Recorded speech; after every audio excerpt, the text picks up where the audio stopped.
Neil, in terms of performances, it wasn't the same as we had against Aberdeen, but sometimes it's not how you win, it's about winning. I think you have to look at the exertions of Tuesday night, and obviously we've had to make personnel changes due to injury, with Boiler being out and Paul Hanlon.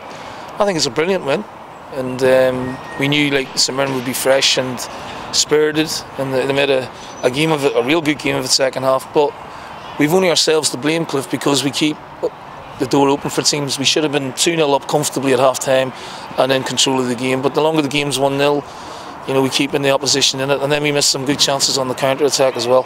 But all in all, it's another clean sheet and a fantastic win. That's the important thing again. If you're not firing on all cylinders up front, you need your guys at the back to be on their game, and they were today. Well, yeah, we've been conceding goals early on the season, but that's 3 clean sheets in a row now. So again, it's down to the goalkeeper. I thought Ambrose again was very, very good. Milligan had another very good game, and Stephen Whittaker, when he came on, was really, really solid. He made some great interceptions when we needed to. But going forward, our selection of pass, our decision making is still not right, and we've had ample opportunity to put the game to bed today. St Mirren, though, as you said, spirited performance. They're down at the bottom of the league, but they're probably a better side than that shows. Yeah, they got a lift from a new manager, that bounce, and I didn't think there was much between the teams in the second half. I thought there was a bit of a gulf in the first half. I thought we were excellent, but you could see also mentally the players tiring.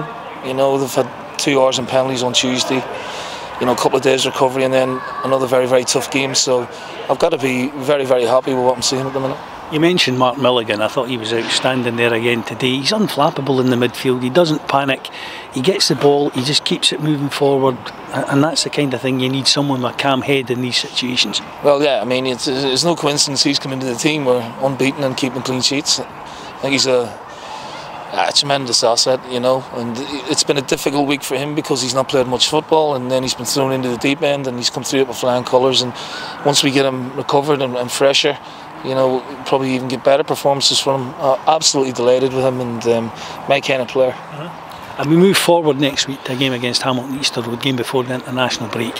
Last 3 games, you said, clean sheets, 9 points out of 9.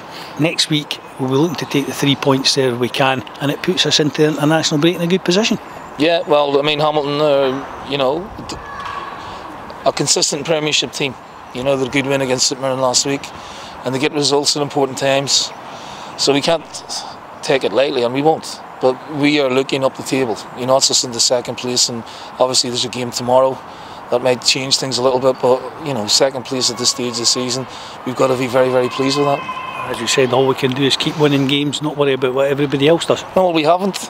People keep asking me, but I'm not bothered. I'm working on, change here, transition, style of football. The football is still very, very good.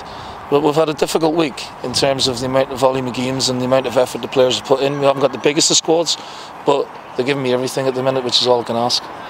Paul Hanlon and Martin Boyle missed out today, just little niggly knocks, just common sense, keep them out. You've got a decent squad there to choose from. Well, Martin had a scan, and we knew there was a bit of bone bruising in there and a bit of swelling, so it was no chance of him playing today.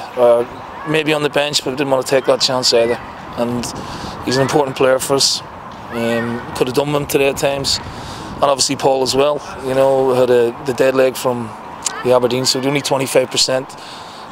Work in his thigh, so it was probably too soon for him. But hopefully both of them will be fit for next week.